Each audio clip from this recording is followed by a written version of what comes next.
এনআইডির আলাদা কমিশন করতে সরকারি সিদ্ধান্তে ক্ষোভ প্রকাশ করেছেন নির্বাচন কমিশনের কর্মকর্তারা। প্রধান নির্বাচন কমিশনার এএমএম নাসিরউদ্দিন বলেছেন, জাতীয় পরিচয়পত্রের সেবা ইসিতেই থাকা উচিত। জন্ম ও মৃত্যু নিবন্ধন, জাতীয় পরিচয়পত্র এবং পাসপোর্ট সেবা প্রাপ্তি সহজ করতে সিভিল রেজিস্ট্রেশন নামে একটি আলাদা কমিশন গঠনের উদ্যোগ নিয়েছে সরকার।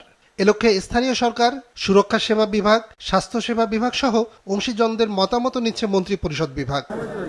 সরকারের এই উদ্যোগে ক্ষোভ জানিয়েছেন কমিশনের অফিসার্স অ্যাসোসিয়েশন। মঙ্গলবার দুপুরে কর্মকর্তারা সিইসির সঙ্গে দেখা করে তাদের আপত্তির কথা জানান।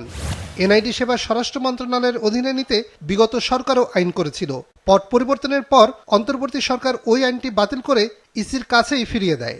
এখন আলাদা কমিশন হলে এনআইডি সেবা আবারও ইসির হাতছাড়া হয়ে নতুন কমিশনের অধীনে চলে যাবে। জাতীয় পরিচয়পত্র জন্য আলাদা একটা কমিশন করবে। সংস্কার কমিশনে তো আরো অনেক বিষয় আছে, সেগুলো ছাড়া এই শুধু একটি বিষয়ে যাচ্ছে মানেই হচ্ছে আমরা মনে করছি এটা একটা উদ্দেশ্য প্রণোদিতভাবে কোনো একটা বেনিফিশিয়ারি গ্রুপ হয়তো এটা পার্সু করছেন।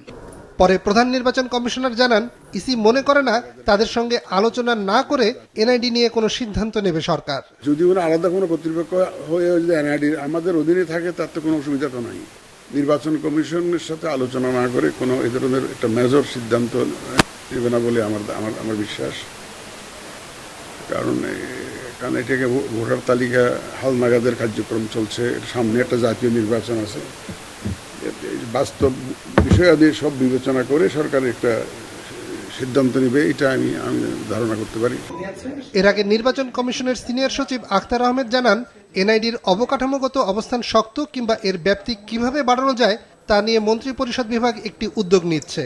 এনআইডি নির্বাচন কমিশন সচিবালয়ের থেকে নিয়ে যাওয়ার কোনো প্রক্রিয়া সম্পর্কে আমি কিছু স্পষ্ট করে জানি না। নিয়াজ মোর্শেদ, মাছরাঙা সংবাদ, ঢাকা।